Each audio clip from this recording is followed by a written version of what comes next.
this as, especially the last part where there are thousands, as you say, of people under detention, and that the courts must act expeditiously on these cases. But if I understand you correctly, the reckoning point is the sentence. And some of the points you discussed, para maintindihan sa Tagalog, kailangan muna bago mabot doon yung minimum sentence para mag-qualify sila sa GCTA.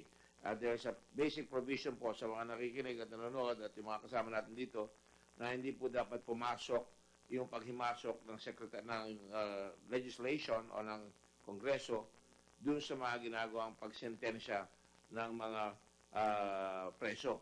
So, dapat ho pag-ingatan rin yan sa pagbalabas ng batas. At saka yung sinasabi nyo kanina dito tungkol dun sa indeterminate sentence to. Yun nga, sinabi ko na po yung minimum dapat ay masimbihan muna bago sila pag-qualify. Kaya sinasabi nyo, in the case of Sanchez, na siya ay convicted na 3 times 40 ho ba yun? Or 40 or 30? Ang multiplication po natin dyan, kung under 20 years old. Pero triple pa nga, no? Pero ito 9 times 9 times ang conviction niya. 3 times 90 is about 270 years. Malayo-malayo. Kahit ang computer nyo talagang hindi qualified. Tama po ba yung understanding po namin?